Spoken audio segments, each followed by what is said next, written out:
Assalamualaikum warahmatullahi wabarakatuh. Perkenalkan, nama saya Uswatun Hasanah, NIM 1241606. Saya dari kelas 3C Akuntansi Syariah kelompok 5 yang akan membahas tentang tema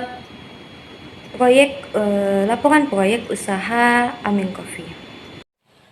Baik, di sini saya sebagai pemateri pertama dari kelompok 5 akan membahas tentang pendahuluan dan profil usaha Amin Coffee. Amin Coffee merupakan ikon kopi legendaris di kota Pontianak yang berkembang dari kopi hitam tradisional menjadi jaringan coffee shop modern. Perkembangan ini menunjukkan kemampuan Amin Coffee mampu beradaptasi dengan perubahan selera konsumen dan persaingan industri kopi. Seiring bertambahnya cabang dan aktivitas operasional, pengelolaan keuangan dan modal kerja menjadi semakin kompleks, sehingga dibutuhkan sistem informasi yang terintegrasi untuk menjadi efisiensi, likuiditas, dan pengambilan keputusan yang tepat. Baik, kita masuk ke pembahasan yang kedua, yaitu tentang profil usaha Amin Coffee. Amin Coffee bergerak di bidang food and beverage dengan pusat operasional. Alamatnya ada di Jalan Haji Abbas, Pontianak. Usaha ini mengusung visi dan misi. Yang pertama yaitu visi, menjadi pelopor kopi lokal dengan cita rasa autentik dan pelayanan modern. Sedangkan di sini juga ada misinya, yaitu untuk menjaga keaslian rasa kopi Robusta, untuk melakukan inovasi produk dan layanan berbasis teknologi digital, serta memberdayakan petani dan tenaga kerja lokal guna untuk mendukung keberlanjutan ekonomi daerah. Baiklah, saya Lydia sebagai pemateri kedua. Saya akan melanjutkan materi yang sudah disampaikan oleh pemateri pertama, yaitu sistem informasi. Dalam operasionalnya, Amin Coffee sudah menggunakan sistem informasi digital untuk membantu kegiatan bisnis dan meningkatkan kenyamanan pelanggan. Sistem ini berupa aplikasi mobile yang digunakan untuk membership, pengumpulan poin, referensi, dan voucher digital. Selain itu, Amin Coffee juga memakai sistem point of sales atau POS yang sudah terintegrasi untuk mengatur transaksi dan stok barang secara real time. Amin Coffee juga memanfaatkan ekosistem digital melalui penjualan online dan media sosial, serta menerapkan sistem franchise agar kualitas barang dan layanan tetap terjaga di semua cabang. Selanjutnya ada penerapan sistem SDLC atau System Development Life Cycle. Pengembangan sistem informasi di Amin Coffee dilakukan dengan menggunakan pendekatan SDLC. Prosesnya dimulai dari perencanaan kebutuhan bisnis dan pelanggan. Kemudian dilanjutkan dengan analisis fitur sistem yang dibutuhkan. Setelah itu, dilakukan perencanaan tampilan dan database, pengembangan aplikasi dan sistem POS, serta pengujian sistem sebelum diterapkan di seluruh digital. Tahap terakhir adalah pemeliharaan secara berkelanjutan untuk menjaga keamanan data dan melakukan pembaruan fitur sesuai kebutuhan pengguna. Baik, sekian dari saya. Terima kasih. Saya Aulia, saya sebagai pemateri 3, saya akan melanjutkan penjelasan dari pemateri 2. Baiklah, di sini saya akan menjelaskan hasil identifikasi dan perencanaan serta analisis sistem dan desain sistem. Hasil identifikasi menunjukkan bahwa Amin Coffee memiliki kekuatan pada budaya kopi lokal, citra merek yang kuat, harga terjangkau, serta lokasi yang strategis. Dan perencanaannya itu difokuskan pada inovasi model bisnis yang berbasis wisata kopi, penguatan marketing mix, serta ekspansi pasar dari lokal ke nasional. Referensi strategi jangka panjang yang diarahkan pada penguatan identifikasi Kalimantan Barat dan peran Amin Coffee ini sebagai pusat interaksi sosial dan budaya.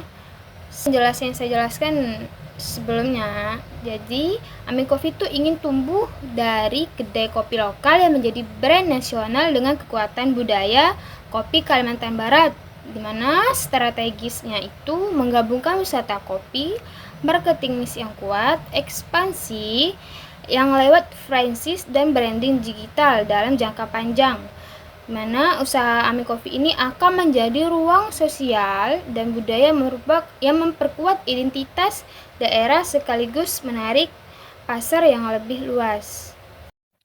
Analisis sistem yang digunakan pada usaha Aming Coffee yaitu ada 4. Yang pertama, analisis operasional atau sistem manual.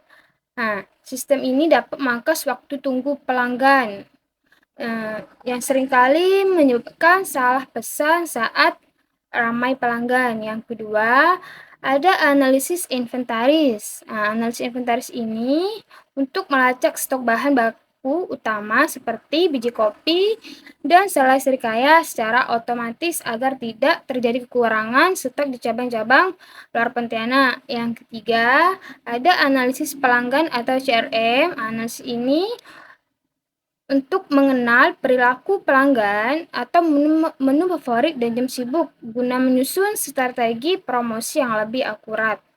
Yang keempat, ada analisis finansial. Analisis finansial ini untuk laporan penjualan dari puluhan cabang ke pusat secara real time untuk mempermudah audit keuangan. Selanjutnya di sini ada desain sistem informasi. Desain sistem informasi di sini ada diagram yang telah dicantumkan di PPT. Di alurnya itu ada pelanggan yang datang. Ketika pelanggan itu mempunyai aplikasi atau member, jika punya, pelanggan itu men-scan nih QR di member kasir. Jika tidak, dia langsung input pemesanan ke sistem POS. Setelah di input pesanan sistem POS, setelah itu sistem hitung total tagih dan promo. Dan setelah itu ke pembayaran. Pembayaran ini ada 2, ada tunai dan digital. Jika tunai, ini inputnya langsung diinput ke jumlah uang dan cetak struk. Jika digital atau QRIS, ini validasinya pembayarannya secara otomatis. Setelah pembayaran, di sini langsung sistem kirim data ke pesanan dapur atau bar. Dan setelah mengirim data, produk disiapkan dan disajikan. Setelah produk ini siap disajikan, sistem itu memperbarui stok bahan baku secara real time. Dan setelah itu sistem menambah poin reward ke akun pelanggan. Setelah itu data transaksi masuk ke laporan pusat dan selesai. Jadi flowchart itu menunjukkan bagaimana sistem informasi kafe mampu yang pertama mempercepat pelayanan pelanggan, yang kedua mengintegrasi pembayaran, dapur, stok, dan laporan, yang ketiga meningkatkan efisiensi modal kerja dan aktivitas operasional, dan terakhir mendukung pengambilan keputusan manajemen. Baik, saya Audina Fahri dengan NIM 1241673 di mana saya sebagai pemateri keempat. Di sini saya akan menjelaskan materi tentang rencana implementasi operasional dan yang kedua yaitu pengontrolan dan evaluasi, dan sekalian saya menjelaskan kesimpulan dari proyek Aming Coffee yang telah kami kerjakan. Baik, untuk rencana implementasi operasional, rencana implementasi mencakup ekspansi melalui kemitraan waralaba dan pembaruan konsep gerai agar lebih modern. Dari sisi operasional, perusahaan menjaga konsistensi kualitas produk dengan produksi terpusat dan penggunaan bahan baku pilihan. Strategi pemasaran difokuskan pada pemanfaatan media sosial, penciptaan suasana gerai yang nyaman, serta pengembangan menu dan promo untuk mempertahankan loyalitas pelanggan. Baik, untuk pengontrolan dan evaluasi, pengontrolan dilakukan melalui standarisasi bahan baku, SOP atau Standar Operating Procedure pembuatan produk, serta audit kebersihan gerai. Sedangkan dari sisi SDM dan operasional, Aming Coffee menerapkan pelatihan terpusat, penggunaan sistem POS atau Point of Sale untuk pengawasan stok, dan metode mystery shopper.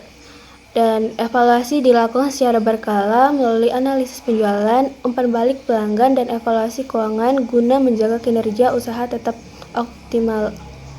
Untuk kesimpulannya, hasil kajian menunjukkan adanya kesenjangan antara layanan manual dan digital, risiko ketidaksinkronan stok antar cabang, serta pemanfaatan data pelanggan yang belum optimal. Oleh karena itu, direkomendasikan pengembangan teknologi pemesanan mandiri dan sistem prediksi stok berbasis data, peningkatan pengalaman pelanggan melalui program loyalitas bertingkat, serta penguatan sumber daya manusia melalui pelatihan digital agar standar layanan tetap konsisten di seluruh cabang. Baik, sekian presentasi proyek sistem informasi yang kami ambil dari perusahaan Aming Coffee. Kurang dan lebihnya kami minta maaf. Semoga materi yang kami sampaikan dapat bermanfaat. Sekian dari kami. Wassalamualaikum warahmatullahi wabarakatuh.